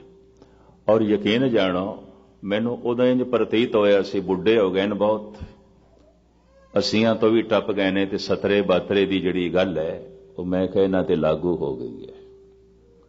हुण कथा नूं भी खपना कहण लग पैना, पाठ नूं भी खपना कहण लग पैना। लेकिन बाद विच मैनू समझ आई, पाठ करदे अगर मनुख थक गया, टुट गया, तो ये खपना ही है। पाठ करदे पता नहीं कितने सालों की थकावट लै गई, कितने जन्मां की थकावट लै गई, कोई सरूर तारी हो गया, ये बंदगी है। यही बंदगी, और किस नूं बंदगी कहंदे? उहदी रहमत है, उहदी बख्शिश है। नहीं तो लोकी सिर ढा के मत्थे ते वट पा के होके भरदियां थानू मंदिर मस्जिद गुरुद्वारियां च मिलणगे। डिगे हुए सिर, डठे हुए सिर, बोझल सिर, चिंता नाल दबे हुए, माजी दियां यादां दे च भरे हुए, यही कुछ आउंदा। और की कहंदे ने, रावण दी दुनिया दे च समा नहीं सी, वक्त नहीं सी। सम्मन जो इस प्रेम की दम के होती साठ, रावण होते सो रंक ने जिन सिर दीने काट। इतनी उपमा, पर इसनों मूर्ख क्यों किया गया? सारियां बुराइयां इस नाल क्यों जोड़ियां गईयां ने? और शायद दुनिया दे इतनी बेइज्जती किसी दी भी नहीं हुई जितनी रावण दी। साल दे साल भारत दे जलाया जाता है, साल दे साल। चलो एक दफा किसी दा पुतला जलाया, 2 दफा जलाया, साल दे साल, हजारां सालां तो जलाया जा रहा है, और पता नहीं कदों तक जलाया जाएगा। वो बेचारा कदों दा रुखसत हो गया, पर अजे भी जला रहे हैं, अजे भी उसनूं बेइज्जत कर रहे हैं। भारत दे च किसी दी बेइज्जती करनी होवे ना, पता की है तरीका? उहदा पुतला जलाओ। हिंदुस्तान दे च इह ढंग है, बाकी ते मुल्कां दा मैनूं कुछ पता नहीं है, पर हिंदुस्तान, पाकिस्तान दे च, बांग्लादेश दे च, एशिया दे कुछ होर मुल्कां दे च किसी दी बेइज्जती करनी, उहदा पुतला जलाओ। और पुतला जलाण तो मुराद तैनूं असीं इनकार करदे हां, नहीं मनदे, तो कुछ भी नहीं। जला दिता असीं तैनूं, खाक कर दिता असीं तैनूं, या खाक कर देंगे तैनूं। यानी नफरत है, घृणा है। तो साल दे साल इसनूं जलाया जाता है। इतनी घृणा, इतनी घृणा। पता है क्यों? हार गया। जो हार जाए शैतान बन जाता है, जो जित जाए भगवान बन जाता है। कलम दे धनी, दिमाग दे धनी, खुशामदी हमेशा जेतू दे आले दुआले घुमदे हुंदे ने, हारे हुए दे नहीं। हारे हुए नाल कौन चलदा है? हारे हुए दे पिछे कौन चलेगा? कलम दे धनी, दिमाग दे धनी, सोचण दे धनी सब जेतू दे पिछे चलते हैं। हार हो गई सी। और आप सुन के हैरान हो गए। इस विषय में मैं लमकावा ना। विद्वान मनते ने हिंदुस्तान दे, रावण राम तो नहीं हारे, रावण अपने भरा तो हारे है, विभीषण तो। विभीषण ने जो रावण का भरा सी सारे सीक्रेट आउट कर दिते, सब कुछ दस दिता राम नूं। इस तरह मर सकता है, सब कुछ दस दिता, सारा राज उगल दस दिता। ते पता है हिंदुस्तान दे की कहंदे ने, मनुख दुश्मन की मार तो बच सकता है, भरा की मार तो नहीं बच सकता। बहुत नेड़े है, बहुत नेड़े। उन्हें ते नेड़ियों वार करना है। एक 500 गज की दूरी तो गोली चलाए, पता नहीं लगनी है कि नहीं। ते एक मत्थे दे उत्ते रिवाल्वर रख के गोली चलाए तो लगनी ही लगनी, वो तो खता नहीं जानी। भरा दा वार बिल्कुल नेड़े है, बहुत नेड़े है, खता नहीं जाता, खाली नहीं जाता। रावण की मौत विभीषण के हथों हुई, भरा के हथों हुई। इंज कह लीए सारे राज जो है दस दिते। धन गुरु अर्जन देव जी महाराज नूं कहना पिया है, शिवां दा भगत और इतना वड्डा भगत। अंदर ख्याल आया की भेंट करा, तो शीस कट के रख दिता। तैं साहिब की बात जे आखे, कहो नानक क्या दीजे, शीस बड़े कर वैसन दीजे। ऐसा कोई कर भी सकता है? रावण ने करके दिखाया, उसने करके दिखाया। भाई साहब भाई नंद लाल कहते ने, हथ जोड़ के गुरु गोबिंद सिंह जी महाराज के चरणों च, गुफ्तम के जां दे हम। एक अरजोई है, ये शीस कदमां दे च रखदे आ थोड़े। क्यों शीस कट के क्यों रखना चाहना है? शीस दे बदले तेनों की चाहिए? तू व्यापारी दा पुत्र है, दीवान है, सियाणा है, कोई अपनी जान एवें ते नहीं देंदा। की चाहिए तेनों बदले च? भाई साहब कहते ने, गुफ्तम के जान दे हम, इवजे यक निगाहे तो। तू एक मेहर दी निगाह कर दे, बस इस दे बदले सीस ले। जीवना ही नहीं चाहते, असी ते जी रहे हैं एक निगाह वास्ते, असी ते जी रहे हैं एक मेहर दी निगाह वास्ते। गुफ्तम के जान दे हम, इवजे यक निगाहे तोए, गुफ्ता मयान ने माव तो सौदा नमे शब्द। भाई साहब कहते ने, मेरे मुरशद ने आख्या सौदा सानू मंजूर नहीं हो सकता। जान भी परमात्मा की रहमत की कीमत नहीं है, बख्शिश की कीमत नहीं है। फिर ते जान वड्डी हो गई, परमात्मा की रहमत ते कुछ भी ना हुई। जान भी कुछ नहीं है, ये सिर भी कुछ नहीं है। फिर भी ये रावण अजीम है, इतना आनंदित है, इतना रस विच है, उसकी दुनिया च समा नहीं है, हर वक्त मगन। दूसरी कि उसकी कोई गलती पहले लक्ष्मण तो हुई है, उसकी भैन की नक कट्टी। उन्होंने दिनों स्वयंवर ये स्वयंवर की प्रथा आम सी, बच्चियां अपना वर खुद चुनदियां सन। स्वयंवर का मतलब ही इन्ना है, स्वयंवर खुद चुनना है, आप चुनना है। मां बाप चुनाव नहीं करेंगे, समाज चुनाव नहीं करेगा, बच्ची खुद चुनाव करेगी। यह गल वखरी है। सीता स्वयंवर, द्रौपदी स्वयंवर, संयोगता स्वयंवर का जिक्र है, क्योंकि इतिहासक स्त्रियां ने सारियां दे स्वयंवर होंदे सन। ਜਿਵੇਂ ਅਸੀਂ ਕਹਿ ਦਿੰਦੇ ਹਾਂ ਕਿ ਗੁਰੂ ਅਮਰਦਾਸ ਜੀ ਮਹਾਰਾਜ ਦੇ ਦਰਬਾਰ ਦੇ ਵਿੱਚ ਮੁਗਲੇ ਆਜ਼ਮ ਅਕਬਰ ਆਇਆ ਔਰ ਉਹ ਲੰਗਰ ਦੇ ਵਿੱਚ ਬਕਾਇਦਾ ਬੈਠਾ ਹੈ, ਕਿਉਂਕਿ ਸਤਿਗੁਰ ਦਾ ਹੁਕਮ ਸੀ ਪਹਿਲੇ ਪੰਗਤ ਪਾਛੇ ਸੰਗਤ। ਵਰਨ ਵੰਡ ਨੂੰ ਤੋੜਨਾ ਸੀ, ਜਾਤ ਪਾਤ ਨੂੰ ਤੋੜਨਾ ਸੀ, ਊਚ ਨੀਚ ਨੂੰ ਤੋੜਨਾ ਸੀ, ਪਹਿਲੇ ਪੰਗਤ। ਤੋ ਪੰਗਤ ਦੇ ਵਿੱਚ ਬੈਠਾ। ਤੋ ਅਸੀਂ ਬੜੇ ਮਾਣ ਨਾਲ ਇਸ ਇਤਿਹਾਸ ਨੂੰ ਬਿਆਨ ਕਰਦੇ ਹਾਂ, ਕਿਉਂਕਿ ਇਤਿਹਾਸਕ ਮਨੁੱਖ ਹੈ। ਹਜ਼ਾਰਾਂ ਮਨੁੱਖ ਰੋਜ਼ ਆਉਂਦੇ ਸਨ, ਪੰਗਤ ਦੇ ਵਿੱਚ ਬੈਠਦੇ ਸਨ, ਕੋਈ ਜ਼ਿਕਰ ਨਹੀਂ। ਪਰ ਅਕਬਰ ਦਾ ਜ਼ਿਕਰ, ਕਿਉਂਕਿ ਅਕਬਰ ਇਤਿਹਾਸਕ ਮਨੁੱਖ ਹੈ। ਤੋ द्रौपदी ਇਤਿਹਾਸਕ ਇਸਤਰੀ ਹੈ, ਸੀਤਾ ਇਤਿਹਾਸਕ ਇਸਤਰੀ ਹੈ। ਤੋ ਸਵੈੰਬਰ ਦਾ ਉਹਨਾਂ ਦਾ ਜ਼ਿਕਰ ਹੈ। ਸਭ ਦੇ ਸਵੈੰਬਰ ਹੀ ਆਉਂਦੇ ਸਨ। ਸਰੂਪ ਨਖਾ ਨੇ ਵਰ ਚੁਣ ਲਿਆ ਲਕਸ਼ਮਣ ਨੂੰ ਸਵੈੰਬਰ। ਜੈ ਮਾਲਾ ਪਹਿਨਾਣ ਲੱਗੀ ਲੰਬੀ ਚੌੜੀ ਗਾਥਾ, ਬਦਲੇ 'ਚ ਗੁੱਸੇ 'ਚ ਨੱਕ ਕੱਢ ਦਿੱਤੀ। ਸਾਰੀ ਜ਼ਿੰਦਗੀ ਲਈ ਕਿਸੇ ਨੂੰ ਕਰੂਪ ਕਰ ਦੇਣਾ, ਇਹ ਕਿੱਥੋਂ ਦੇ ਇਨਸਾਫ ਦੀ ਗੱਲ ਹੈ। ਔਰ ਜਿੱਥੇ ਨੱਕ ਕੱਟੀ ਉੱਥੇ ਸ਼ਹਿਰ ਅੱਜ ਵਸਿਆ, ਉਸ ਸ਼ਹਿਰ ਦਾ ਨਾਂ ਹੈ ਨਾਸਿਕ। ਨਾਸਿਕ ਮਹਾਰਾਸ਼ਟਰੀ ਜ਼ਬਾਨ ਦੇ ਚ ਨੱਕ ਨੂੰ ਨਾਸ਼ਕਾ ਕਰਕੇ ਕਹਿੰਦੇ, ਨਾਸ਼ਕਾ, ਨਾਸਿਕ।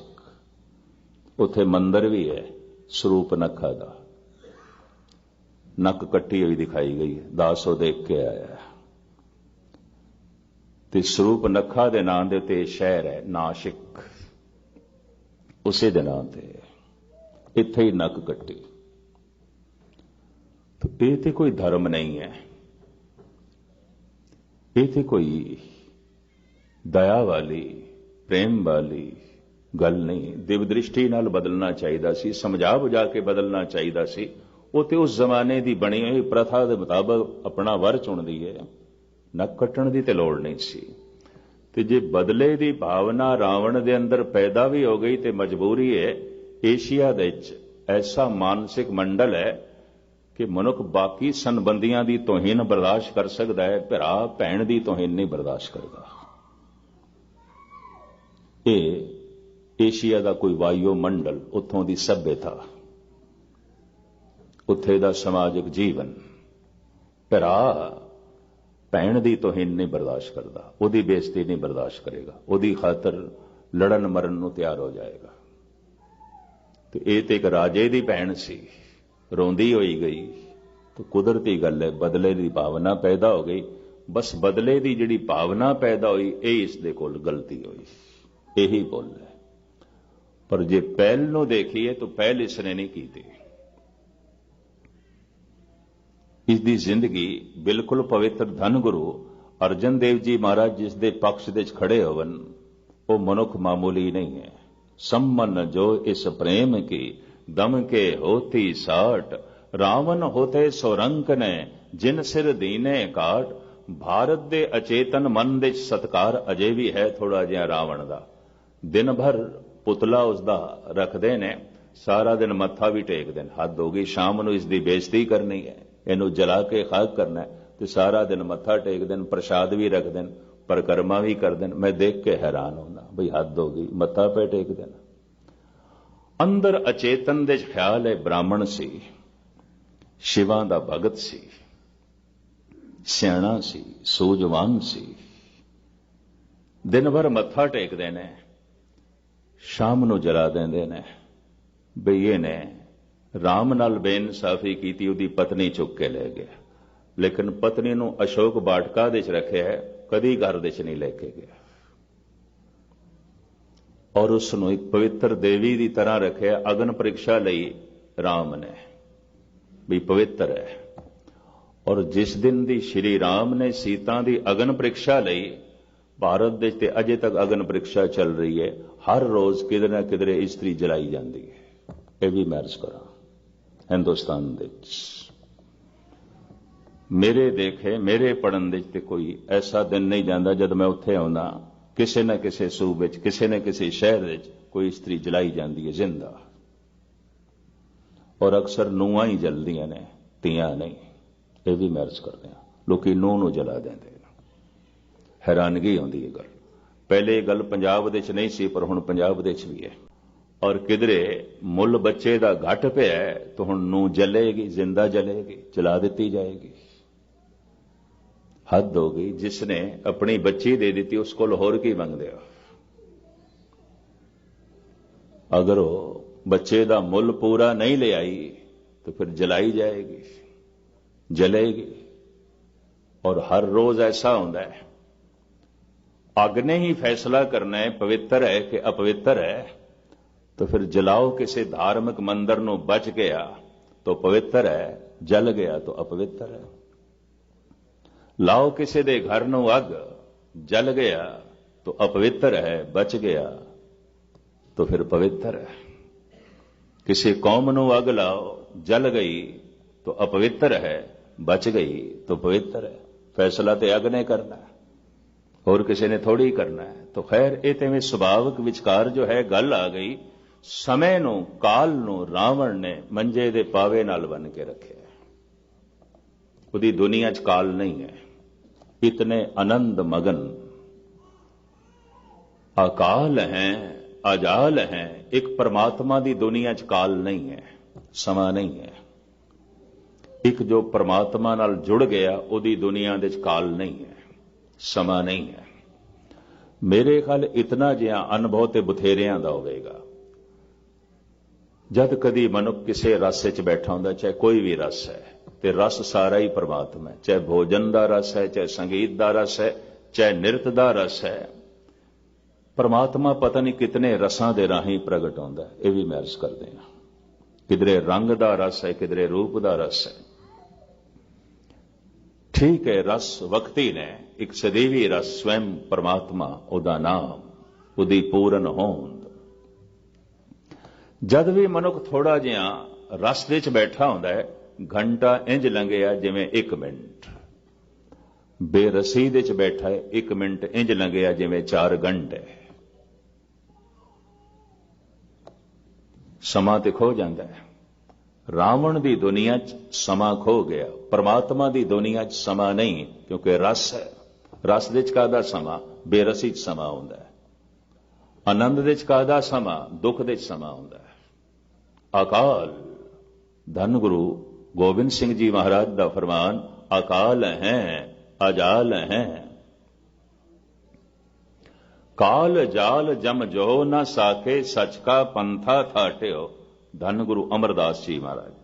जिस दिन दे असी सच दे पंथ दे चले हां, काल खो गया, वक्त खो गया, समा खो गया, समा नहीं है।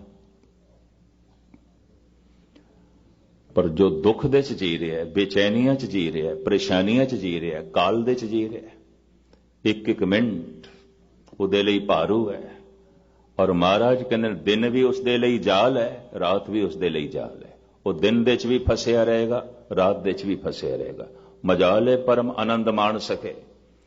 किधरे दिन दी मजबूरियां ने प्रभु चिंतन नहीं करन दिता, किधरे रात दी गुलामी ने इसनों चिंतन नहीं करन दिता। धन गुरु नानक देव जी महाराज दे वाक, जाली रैण जाल दिन हुआ, जेती घड़ी फाई तेती। रस रस चोग चुगे नित फासे, छूटस मूड़े कवन गुणी। वो जो परमात्मा है उहदे च काल नहीं है, भय नहीं है, वैर नहीं है, अकाल, काल भी नहीं है। उसदी दुनिया दे काल भी नहीं है। पर किधरे ये ना सोचा जाए तो कल्पना मात्र ही हो सकता है। ऐसा किस तरह हो सकता है?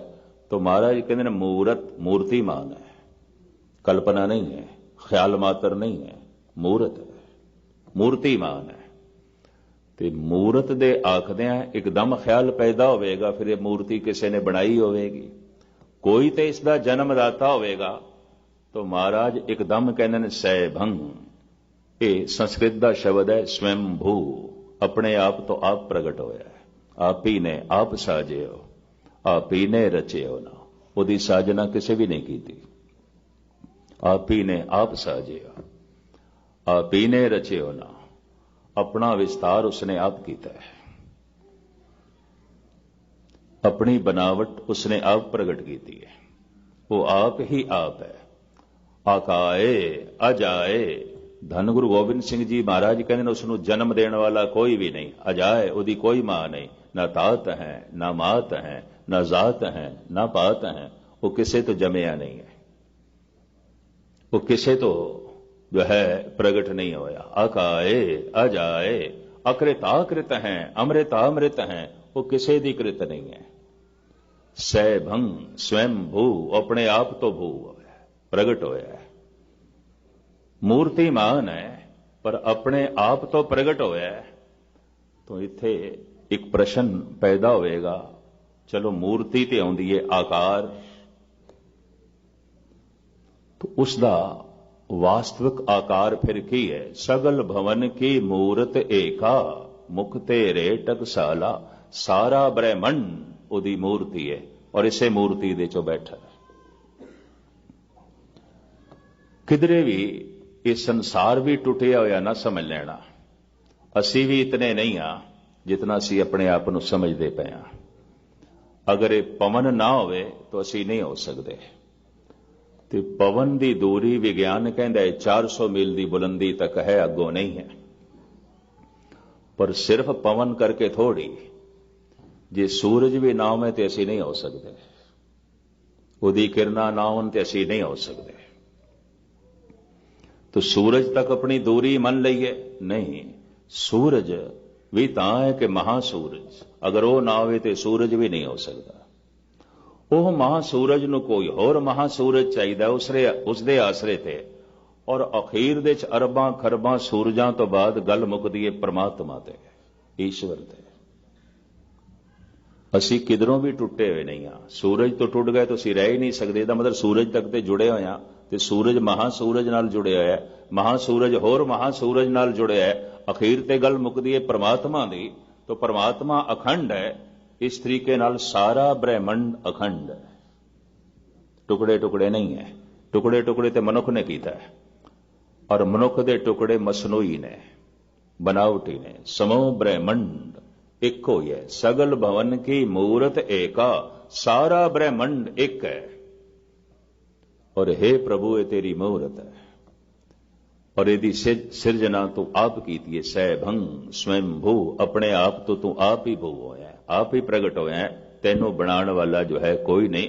इत्थे तक विचार अगां सतगुरुदेव जी महाराज कहंदे ने, ओ गुरु है, ओ प्रसाद है। ये विचार मैं कल रात के समय आप जी के सामने रखने की कोशिश करांगा। एक मूल मंत्र आरंभ किया सी, एक एक अखर काफी वजाहत चाहता है, पर तुच्छ बुद्धि अनुसार जितना समा सी ते जितना विस्तार करने की, खुलासा करने की मेरे को समर्था सी गुरु की दिती हुई, उस हिसाब नाल थोड़े सामने रखा। अकाल उहदे च वकत नहीं है, पर किधरे कल्पना मात्र ना होवे ऐसा ख्याल पैदा हो सकता है। निर्वैर होना अच्छा है, निर्भय होना अच्छा है, आनंदित होना अच्छा है, पर कोई जरूरी है कि ये सब कुछ पैदा करने लई परमात्मा, ये किधरे कल्पना ते नहीं। तो साहब कहते नहीं, मूर्त मूर्तिमान है, उदी होंद है। तो जे मूर्त है तो फिर किसी ने बनाई है। तो साहब कहते नहीं, सै भंग स्वयं भू, वो अपने आप तो आप भू होया, प्रगट होया, वो आप अपने आप तो विस्तृत होया है, उसका विस्तार किसी ने भी नहीं किया। वो ही गुरु है और वो प्रसाद है। एक एक शब्दां दे परमात्मा का एक एक रूप ते सुभाव गुरु नानक देव जी महाराज वर्णन करते हैं। बाकी जो दो शब्द रहिंदे ने, इन्हां दे विचार कल शाम नूं ते फिर परसों दोपहर की हाज़री भर के आप तो क्षमा मंगांगे, छुट्टियां मंगांगे। सारियां दा हार्दिक तौर ते धन्यवाद। धन गुरु नानक देव जी महाराज बख्शिश करन, सारियां दी जिंदगी च ओ समा आवे जिन्हों अकाल कहते हैं। समा खो गया, वक्त खो गया। ये सरूर, ये रस धन गुरु नानक देव जी महाराज सारियां दी झोली च पावन। सारियां दा हार्दिक तौर ते धन्यवाद। भुल चुक दी क्षमा। वाहिगुरू जी का खालसा, वाहिगुरू जी की फतेह।